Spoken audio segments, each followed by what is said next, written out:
It's pretty nice here. The old Glen of the Dead here. Hello, I'm Chauncey. I'm a White Walker. We took them down. The king, we fooled them in Westeros. We fooled them all. The dead survive. The dead, more dead. There's more dead coming. This is a dead man. So now that we've conquered all, what do we do with it all? So I've always wondered, what do we do with it all? Let's talk this fellow here. This is Sam. I'm Chauncey, and this is Billups. We used to be alive. We used to do lots of things while we were alive, but now we're dead. We've conquered Westeros, and it's really freaking boring. I don't know, to be into some Parcheesi, perhaps. Parcheesi, game of Parcheesi? No, Monopoly, or some other kind of American fun. No. Well, it's that time of the year where I guess I should just get on with it, and we should talk about the changing of the times. The new edict on Westeros, the Night King says you will all have to abandon your lives. You will have to get used to being very cold and very boring. Very boring. I think I'm just going to go tell you a little bit about what. Why don't you grab your guitar there, old dead man, and we'll tell them what it's about. We'll tell them about. There we go. It goes a little something like this.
we are back. We are back tonight on this last Monday, April 27th. I am very proud to.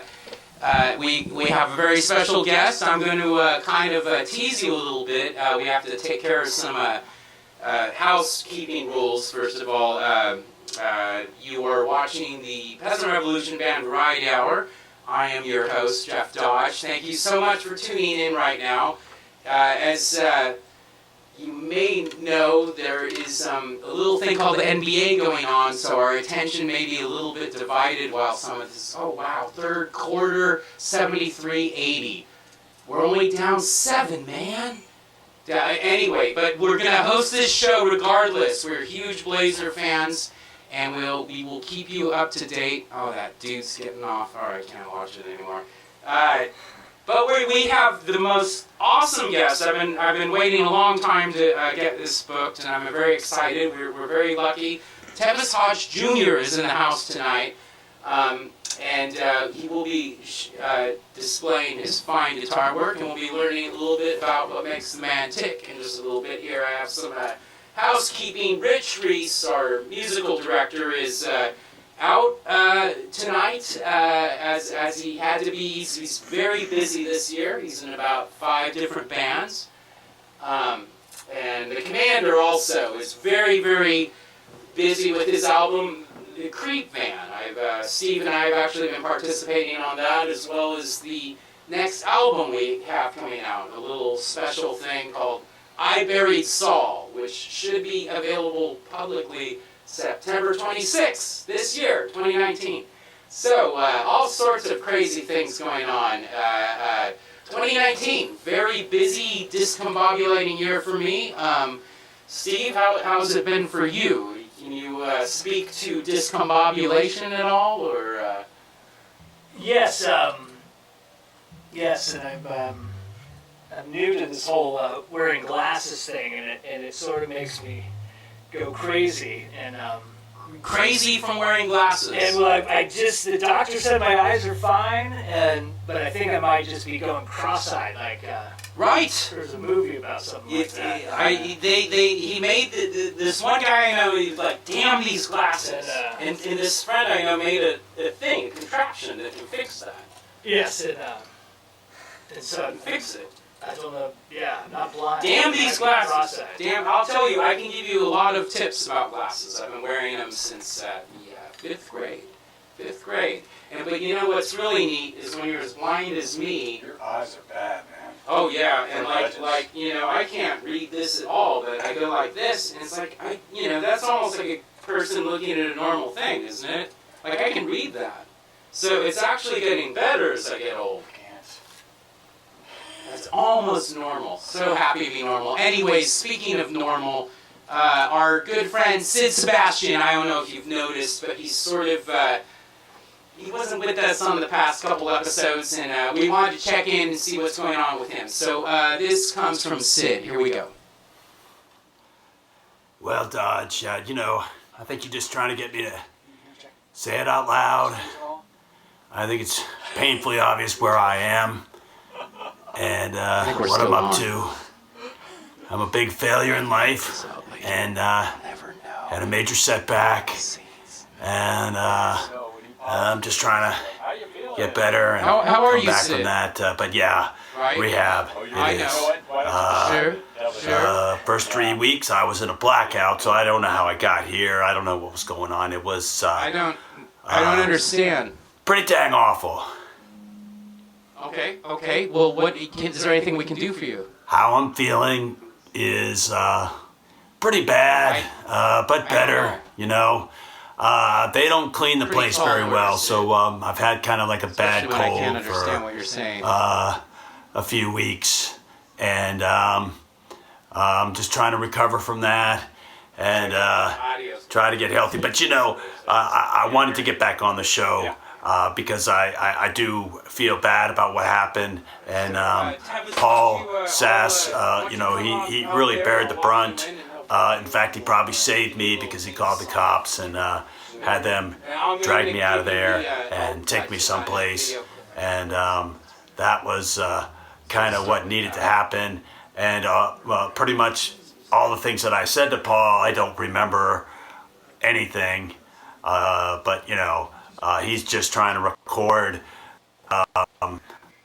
some coffee commercials, and insulted his mother, who I've never met. I really don't want to cut up any of her body parts or any of that. So I wanted to apologize to him and to the show. Yeah, well, you take it easy there, buddy. I think I can come back. I hope you get better, Sid. I think really one of the things that was driving me absolutely crazy was my inability to be funny. I was becoming an old poet, an old philosopher, and I lost funny out there somewhere. Things got so serious, so sad, so kind of pathetic. Deep. And, that contributed to all the awful feelings I had and my need to I want to do what's tamp right down for you. those, I want what's best for putting the brandy in my Safford Brothers coffee. This is kind of the result. That's a lot of coffee and a lot of brandy. And anyway, we're kind of moving past that. I can't do the coffee thing. You know that. Well, yes, there is something I wanted to add. You, Jeff Dodge, I owe you an apology. I was really saying nasty things behind your back. And what I realized is from now on, I will actually be saying things in front of your back. If I have anything to say, I apologize. I called you a tramp stamp licker. And that was just rude, vulgar, and insensitive, and any number of things. I'm really learning a lot here, making some amends, and really trying to move on, feel better, and get better, and all that good stuff. I hope you're doing well, Jeff Dodge. 7 points, and Sid. everybody else. I love the guys on that show. I love the show. I love Safford Brothers Coffee. I'm full of love now, which is what rehab will do for you. And I'm coming back. I swear, I'm coming back. Not getting as much Safford Brothers downtown Blend City coffee because we have to smuggle it in, and that's been really challenging and requires some bribes and stuff. But it's good. You're working on that Agatha Christie novel here. Thanks for having me on the show. Yeah, go right ahead. I mean, if that's what you want to do. Good to be here. You do what you got to do. Okay. Sid, we want you back as soon as possible. Thank you so much. And boy, was that was fun. Our good friend Sid Sebastian there. Quick little update. Looks like we are 81-89. Portland down 8. Just reporting to you live. But let's get to the point of this show. Ladies and gentlemen, our next guest has been performing through the Portland region for a number of years. He is a very talented, skilled musician and an expert in the American blues. Let's take a little look at what he was up to just this Saturday, if I can find it. Yeah. I snuck in and caught a little bit of this. Let's take a little listen.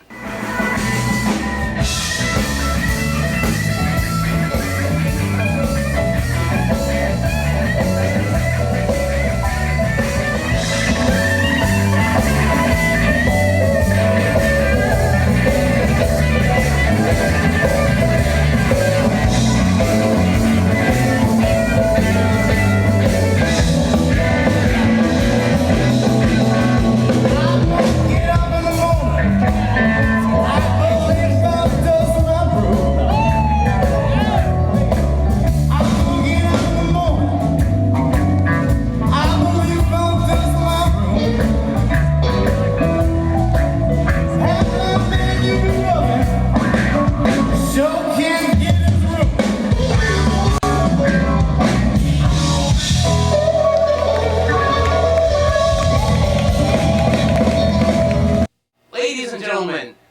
Travis Hodge Jr. Yeah!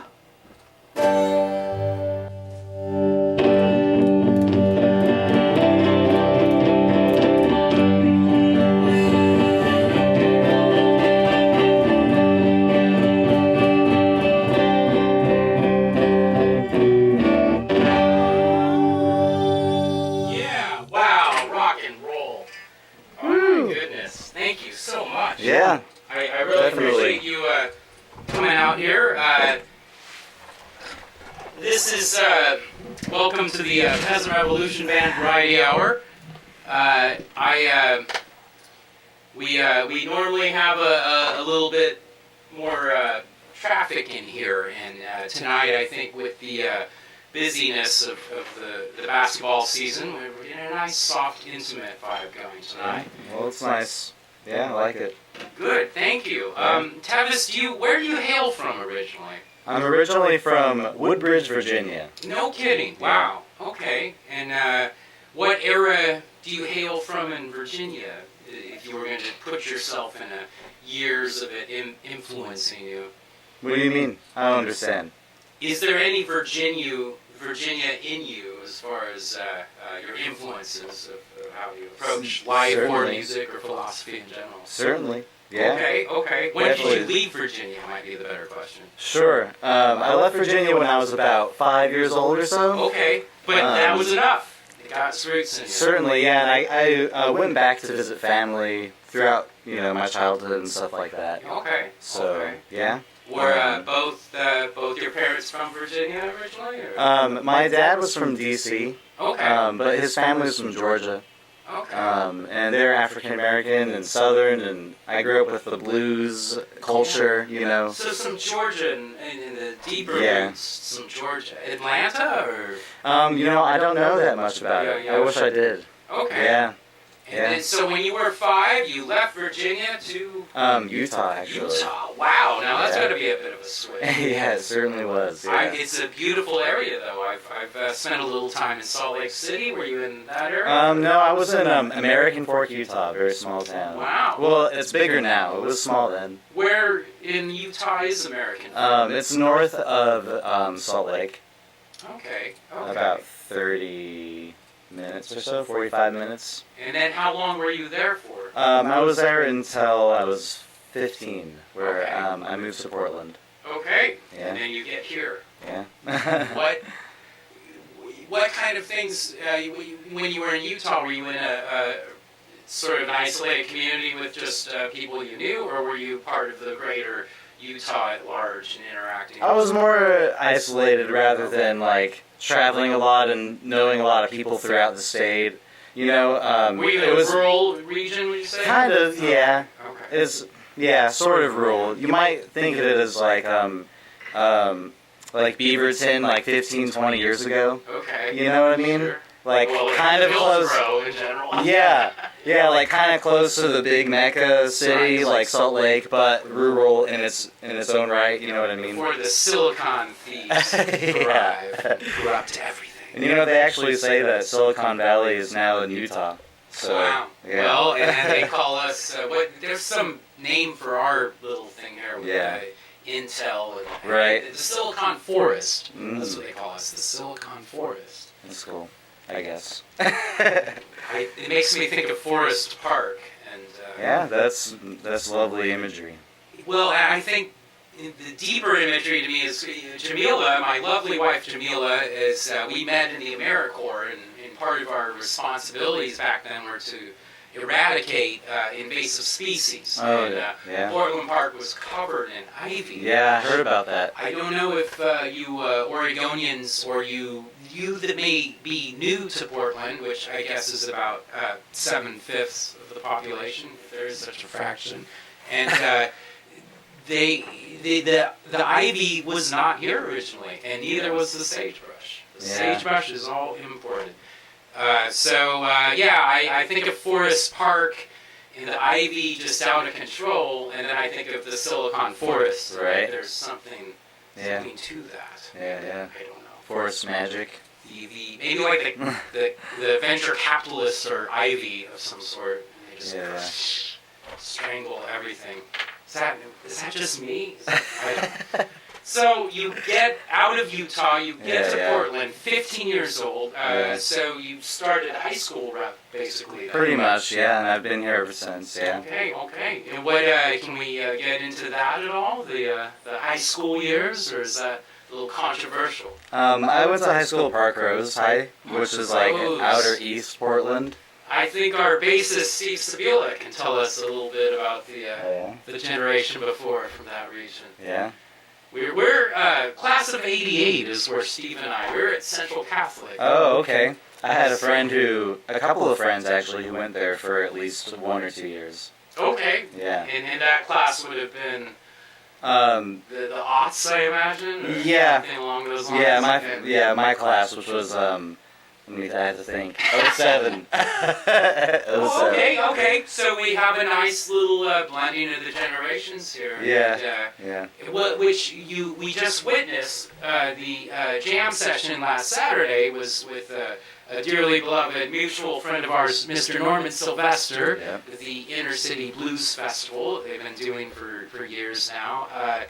Over in North Portland, wonderful cause to help the doctors and get musicians and everybody into healthcare. It's basically a fundraising activity to get healthcare better distributed, especially for artists and those who have such lack. Great cause. It's a wonderful. And he's a great guy. Norman, he's like an uncle to me, but right, likewise. Yeah. Yes. Yeah. So, did you meet him when you were at Park Rose? Or? No, I did not. Okay. No, I met him later when I started being active in the scene, you might say. Well, before we go there. Holy cow, we're flying. Let's take we're going to pause for a quick commercial break, pay some bills here, but. When we come back, let's delve a little bit into that high school, into being a man about town, blues musician. In fact, I think we're gonna come out of this ad, and if you entertain us with a song, I would love to. Yeah. Let's do that. We're gonna hear from Mr. Tevis Hodge Jr. here at the Peasant Revolution Band Variety Hour. Thank you very much. Coming back to you live.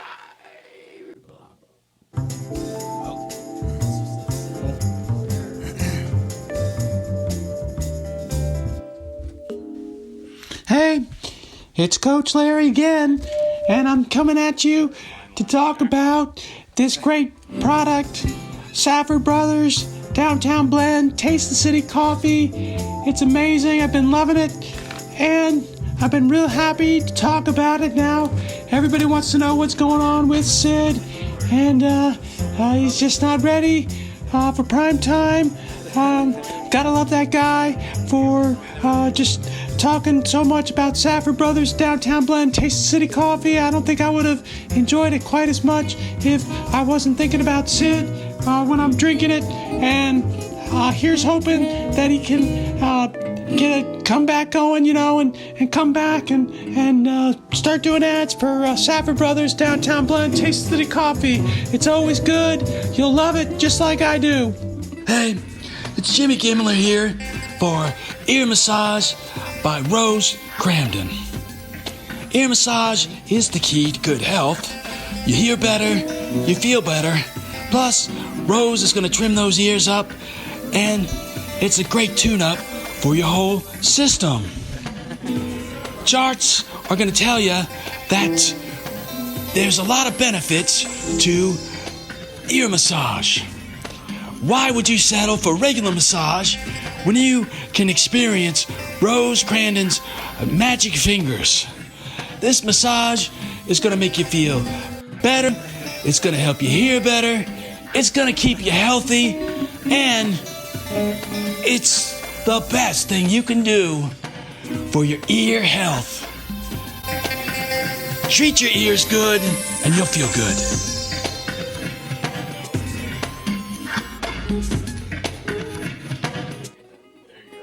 Okay, you ready, Tevis?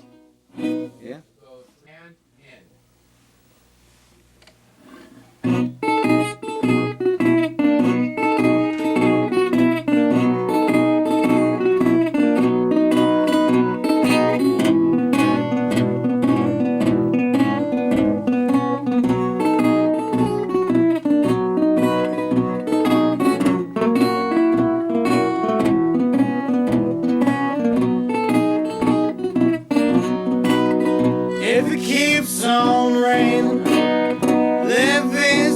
break now. If it keeps on raining now, Levee's gonna break. Yeah, me and my baby won't have no place to stay.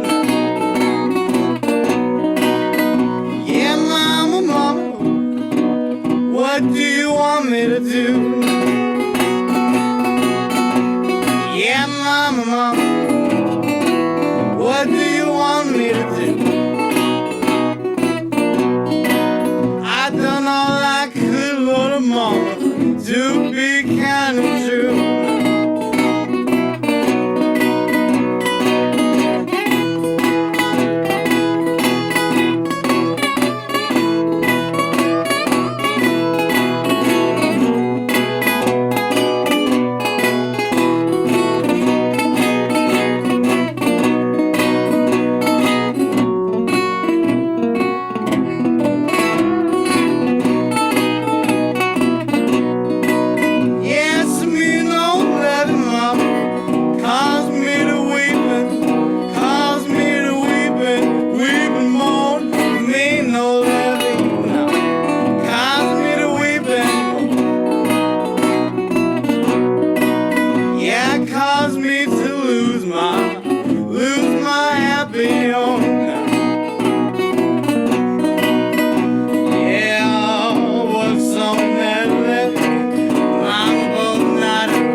Admit it, your diet is all wrong. Quit heaping misery on top of misery. It's time to eat broccoli. Lots and lots of broccoli. Green from the ground, pure earth, pure health. Broccoli has health benefits that have been known for thousands of years. You'll outthink and outsmart everyone. There's no better nutrient source known to man than broccoli. Eat broccoli and soon you'll be jogging faster than your neighbor. Your brain functions and cognitive abilities will be increased tenfold. You'll outthink and outsmart everyone. Crunchy, luscious, miniature tree-like, appetizing broccoli. Eat some today and keep on eating broccoli forever. This message was produced in conjunction with the obnoxious Worston's Pizza is everything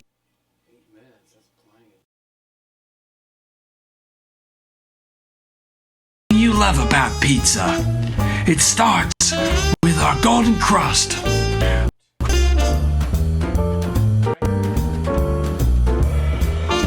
Of course, you're gonna want cheese on that.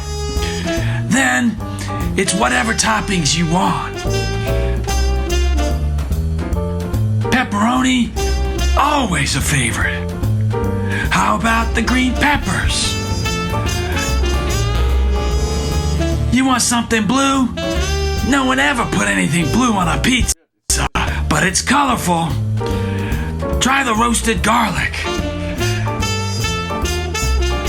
And don't forget the black olives. we make them the way you want them. Worston's Pizza. Italian by marriage.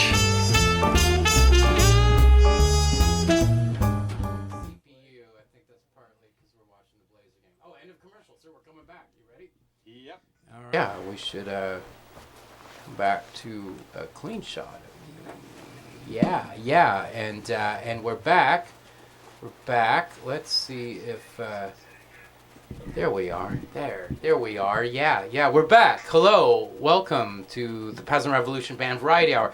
That was Tevis Hodge doing some fantastic what he does, and what he does is a tribute to the greats that have come before us. So do you want to tell us a little bit about what that song was and who did it and what it's all about and the history of that? Yeah. That's When the Levee Breaks. Oh, that's the song that influenced Led Zeppelin. Yeah, they covered it. And that was that was my interpretation of the original, which was recorded in 1929 by Memphis, Minnie, and Kansas Joe. Memphis, Minnie, and Kansas Joe.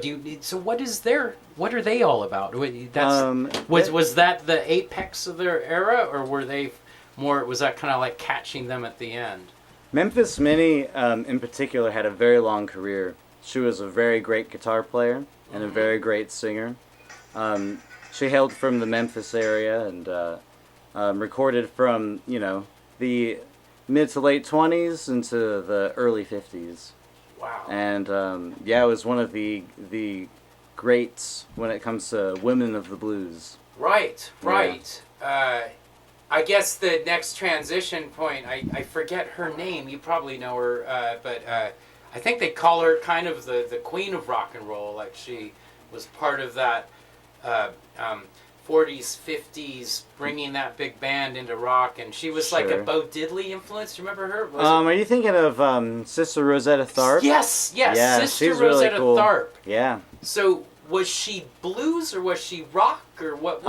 You would think. She's in the blues world, more or less. Blues idiom, blues culture, blues people, But she kind of crossed over by the time she was influencing Chuck Berry and all of them. She'd already been at it for a while. Is that right? Yeah. She was like a. Yeah, you might think she played rock and roll, but it was just blues. You know what I mean? Yes. Just yeah. But she was very great, yeah, and did her and Minnie ever cross over? I don't really know about that. Yeah. It could have been. Yeah. But she came from the 20s. Wow. So she was doing the. She did a lot of stuff. The whole spectrum of blues. Jug bands and and jazz and country blues. So what is the blues exactly? As far as it's a very good question.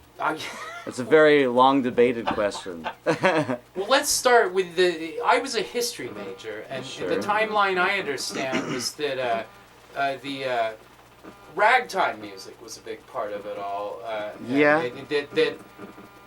And Norman has kind of backed some of this up of that New Orleans 1880s to 1910 period was the one awesome positive thing that America has contributed to the world is jazz. Sure, yeah, jazz, definitely. as they say. Yeah. So my interpretation was that the blues sort of sprung out of the roots of jazz in a lot of ways. It's actually kind of the other way around. You would say it's the other way around. Mm-hmm. Okay, please explain. And it kind of comes from different parts of the country too. Okay. A little. But, it's kind of hard to say at the same time because we're talking about a time in history when there wasn't really any documentation of what African Americans were doing, you know? And well, and then you have so slavery is it goes through a different phase post Civil War where former slaves were not necessarily free, but but at the same time, isn't that kind of the era we're talking about where this music comes out of the 1870s and Scott Joplin doing something to a piano that no one else had at that point. Yeah, definitely. Banjo has a big history in all of this. Banjo comes from Africa and stuff like that. Right. And Scott Joplin actually used to say to his students to play the piano like it's a banjo. Whatever that means, man. Okay, you know nice. What I'm saying? To play your piano like a banjo. I love it. But I say that because it kind of ties everything in. Ragtime, Scott Joplin is a big name, right? At least from our modern perspective. Like, there's lots of people that were doing it. Yes. But Scott Joplin, was a big name in doing it, and he had a lot of banjo and ukulele and mandolin, guitar, like school. Really? Yeah, and that's one area where they think jazz sort of was birthed, and it also was kind of, how you might say, like a mecca for African Americans learning music and being affluent in it. Mm-hmm. But yet also, at the roots of jazz and that American experiment, I mean, I know there's, with New Orleans, you've got the Caribbean, the French, this kind of island thing. Definitely. But from the heart of Africa, that drum beat, that a lot of spoken word song that was maybe not translated in word or document, but by the end of the Civil War, the beats, the rhythms. My opinion was that was a big part of the background of ragtime and whatnot. Definitely. Those percussive rhythms were definitely not of the European see background or whatnot. Yeah, a lot of syncopation. Yes. Well, and then so growing up in Virginia, did you ever like the Appalachia, maybe the white rural folk and their contribution to the music? Like I know from my dad was a bluegrass player, and that was the heart of the white backwoods guys. I was like, their thing, what they're doing, but there's these similar rhythms. And kind of like the thing of how I always think of bluegrass, and then everyone gets this, I grew up in it, and everyone gets this mindset of it's so happy-go-lucky and this bouncy, fun little thing, but the pace they're playing that stuff at is like punk rock. I mean, they're like hitting the 1 2 1 2 1 2 1 2. Was there any of that kind of backwoods rural stuff that played into the blues? Definitely, and actually a lot of it was the other way around as well. Okay. Or a lot of cultural mixing, you might say. Okay. Historically, in the Appalachians, because of the mountainous range, they didn't have space for plantations, and so slavery was not really a thing in the Appalachians. Okay. And back then, there were a lot of free black folk who went into the Appalachian Mountains to find space and have a farm and whatnot. Okay, right, sure. Which is, I think, similar to before the West got really populated by Europeans. My interpretation of history is, going west of the Mississippi, 1812 and beyond, was like every person for themselves. And, definitely. You have a lot of trappers that married Native Americans. Yeah. And a lot of, the sort of social structures that were in the East were, I think that all kind of changed once you went west of the Mississippi. Right.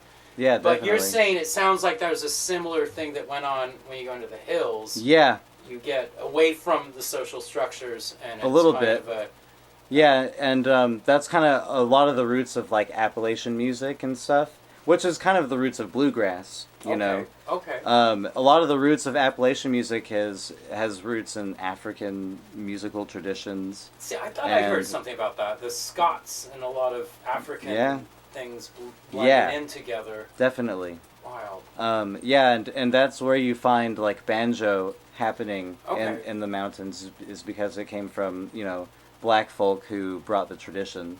I've I wish I could remember their names. Do you remember Lorelei's band that always plays at the Midfest thing? There's I think they're from Ghana, but I have to plug in their instrument, which is basically a broom with 2 or 3 strings. Right. and it's sounds like an accounting, perhaps. I don't know if that's the name of it, but it's just amazing the kinds of things he gets off of it. Right. I mean, it's a little pickups on it, but it's just like Yeah. like the whole steel That's drum cool. type of thing. Yeah. Yeah, the banjo comes from African traditions, and it was like the main instrument for African Americans. Until about the turn of the century, you have ragtime and stuff like that. But at the same time, you had blues, or the roots of it, you might say. Yes. That was happening in the plantations and sharecropping fields and stuff like that.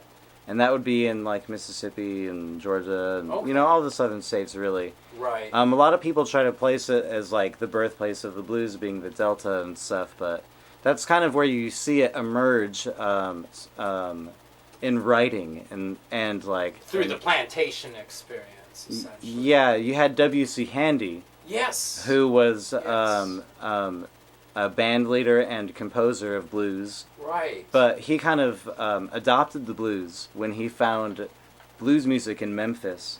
And not only that, the first time he heard blues was at a train station in Mississippi somewhere, I'm pretty sure. I'm not sure, 100% sure about that, but it was in like 1905. And it was a guy playing the guitar with a knife or just a slide. Wow. Yeah. Like a pocket knife, and he was sliding with that? It may have not been a knife. It may have just been a slide. I can't quite remember that detail, but yeah, in 1905 or so. And then there was different tuning back then too. Yeah. The whole. Yeah, my goodness. I can show you. Oh my goodness, we're going through this way too fast. I could spend hours with you, Tevis. Let's. Before we go into more of this, we will come back after a break and go into that next period of your life, which is probably now. But could you entertain us with an example, perhaps, of these various genres we've been talking about? Yeah. Okay, when we come back from this commercial, we will take a look at exactly what Tevis was teaching us about. Here we go. And thank you very much for watching the Peasant Revolution Band Variety Hour live Monday, April 27th. Come to a world I have created just for you. A world where you will enjoy the pleasures of epidermis. Skin so beautiful, your eyes will cloud with the tears of pure joy that you will be crying as you worship the women who display their epidermis just for you in my Epidermis Emporium. We're open all night to allow your eyes to feast on this bounty of flesh and skin and what we like to call epidermis. It's so beautiful, it's so well taken care of, it's so lovely that you will love it too, and you will spend a lot of time at Vladimir's Epidermis Emporium. How does that possible?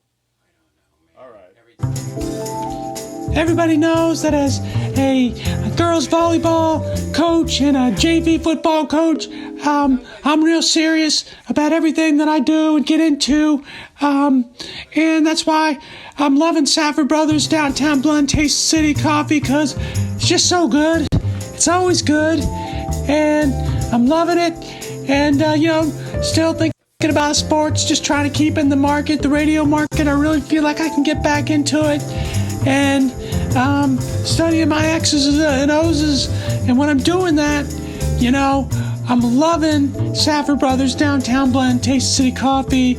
I'm just getting my sports knowledge going on, just continuing trying to stay up to date in all the football, basketball, baseball news that's going on, and just loving that Safford Brothers Downtown Blend Taste City coffee. It's always good.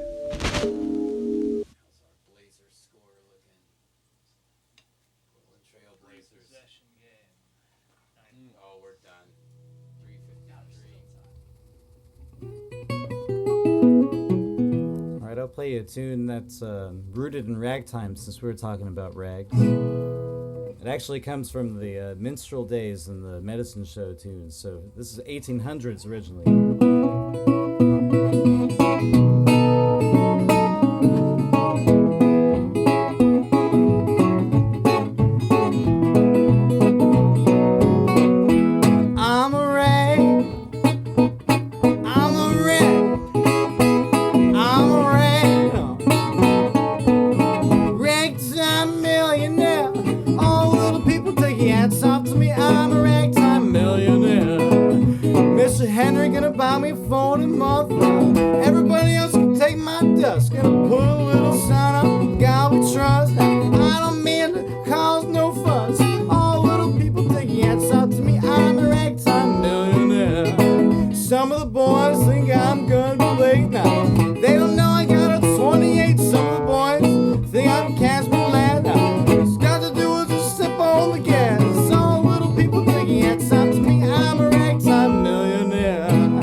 was stacked up high.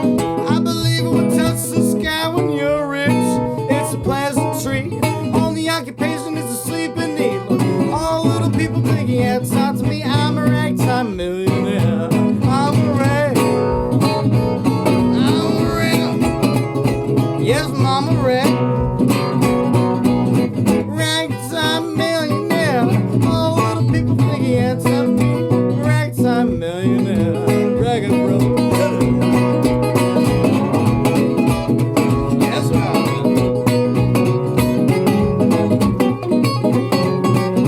All little people taking outside to me. I'm a ragtime millionaire. All little people taking outside to me. I'm a ragtime millionaire.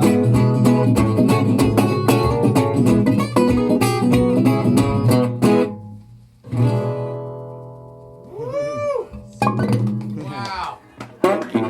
Tevis, Hodge Jr. in the house. Far out, man. We'll be right back after this brief commercial message. A lot of people don't take me serious, you know. I flamed out here trying to do sports radio, and I'm going to do it again because I love it. And another thing that I'm really loving is filling in for Sid. I'm hoping he's going to be back, but it's giving me a chance to really just hang out and drink a lot of Safford Brothers Downtown Blend Taste the City coffee. I'm loving it. I love doing it, and it's excellent. It's always good coffee. So anybody, whoever wants to talk, chat, hang out, you know, I'm just gonna say, let's sit down, come on over, we'll have some Safford Brothers Downtown Blend Taste the City coffee, and we're gonna figure out who's gonna win the World Series. We'll talk about, you know, who is gonna bring home that NBA championship. Is it gonna be Golden State again, you know? And that's Safford Brothers Downtown Blend Taste the City coffee. Komis is your market of choice for all Russians things. Here you find Moscow candle cages, golden clocks from our famous gold regions. We sell funny keychains and gemstones from the Siberian hinterlands, along with black sea shells. We have finest capers from Kiev, delicious Russian fish, and matryoshka dolls to make you smile. Komis has toys for children and handmade ships from St. Petersburg. We bring you back to the old country with memories of motherland. At Komis Russian Import Market, all are welcome. We put the Nick in Nikonak. We are back. We are back. Yes, we are indeed. Welcome to the Peasant Revolution Band Variety Hour. I'm your host, Jeff Dodge, and if you're just tuning in, we're about to end this thing. We're almost all done. But our guest has been the fantastic, magnificent Tevis Hodge Jr. And so you gave us a good... What was that last song called? Ragtime Millionaire. And now what is the story about that tune? It goes back to minstrel days and medicine show tunes and vaudeville. Yes, I love vaudeville. Yeah, so it's a song from the 1800s originally. Mm-hmm. Or at least, if you trace it back, you know. The guy who recorded it first was William Harris. Okay. And he recorded that in the 20s. Mm-hmm. He was a blues musician. Mm-hmm. So, yeah, he was a blues guy recording rag guitar, you know. Well, and that gets us to our next point, which was what was it like trying to look at this stuff, and then I'm assuming in the mid-aughts, post George W. Bush's wonderful idea to invade the Middle East and make that all fun. You were at Park Rose at this time. How do you go from that moment to this moment now in like 2 or 3 sentences? Yeah, you know, it's a lot of persistence. Were you playing guitar in high school, or did you start Definitely. after? Okay. I've been playing guitar since I was 6 years old. 6 years old. Yeah. Wow. So what was it like? When did you feel comfortable with it at that early of a start? Were you just instantly comfortable, or did it like around 10? It's like, okay, now I think I'm getting it. Because I started personally at 13 or 14 is when I first picked it up. I can't imagine at 6. That's gotta be musical abuse of some order. My mom played guitar, so I would, when I was younger than 6, I would like mess around with her guitar and play around with it, you know, like not even very musically, you know, just messing with it, right? And she eventually bought me my own guitar because she wanted me to stop messing with her guitar, right? You know, and from there it was just like, oh yeah, I can make songs with it and stuff, but. So he's gonna steal my guitar anyway, or I'll keep him off in the corner doing this. Yeah. And it took you over from an early age. That's beautiful. Well, it shows. It shows when you play. There's something just so intuitive about your style. Thank you. There really is. I've been playing blues like that since I was about 11 or 12 years old. Man. So. Far out. Yeah. You must have been at Park Rose a bit. Off from the other kids then, if you were that young, and then to be where you're at with your style, you must have had a deeper knowledge of music history than a lot of your patriots, I would imagine. Yeah, that's true. So was there a pressure to like, hey man, this is what's cool, you should be listening to this, or? Yeah, I tried that here and there, you know, but people, you know, are ready when they're ready, you know what I mean? Exactly. But I also have kind of another side, you know, playing electric guitar and stuff. I was very influenced by Jimi Hendrix in that regard. Yes. And when I was about 18 or so, I started a band in high school. Oh, okay. And we played around Portland and stuff like that. What was the name of that band? Pompous Green. Pompous Green? Do you remember that name, Steve? Or Pompous Green? Probably not. That's a wonderful name. We played at we started out playing at Battle of the Bands at Rock and Roll Pizza. Do you remember that place? It was out on Stark in like 122nd or something like that. I was probably too old at that point. Yeah. The La Luna. They had beer and stuff. Satyricon era. They had beer and stuff like that. We also played at the Satyricon. Oh, you did get a chance at the Satyricon before it all. Pompous Green, yep. We Pompous headlined Green it. was a headline. I love it. Yeah. I had dreadlocks. Yes. And played Jimi Hendrix style rock and blues. And you know what really pisses me off about that kind of thing? Jimi Hendrix and, you know, the Satyricon being gone now. It's like Jimi Hendrix rocked. He was a transformative figure. Yeah. And nowadays Portland is changed so much. I think we were 2 generations of Portland here, really. And you know, I don't know what this Mayor Ted Wheeler is doing. I mean, he's just like, what is up with this guy? I love Joanne Hardesty, but the Wheeler dude. Oh, hey, oh my God! It's our lovely wife, not just mine, but the wife to the show, and catering services and everything. My wonderful better half, Jamila, has entered the room, and she seems to be conveying something. What's wrong, honey? Say goodnight, sweetheart. Say goodnight, Jeff.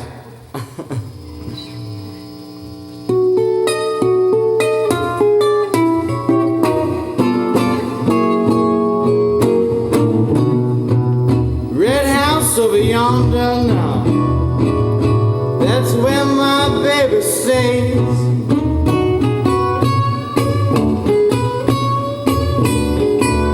Yeah, there's a red house over yonder,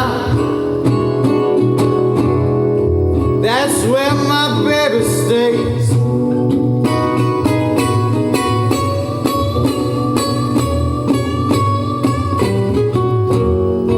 I ain't been home to see my baby about 99.5 days now.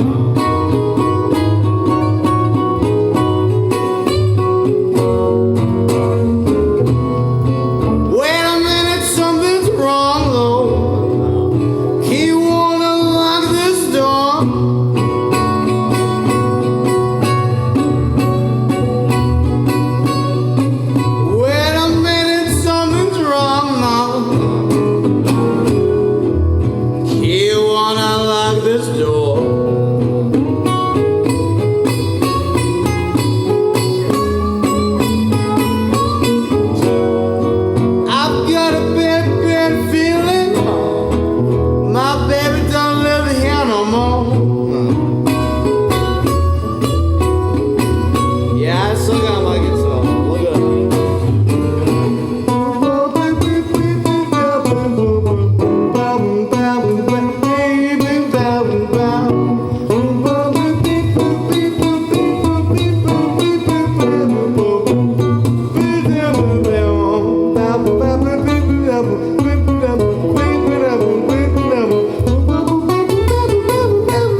back low,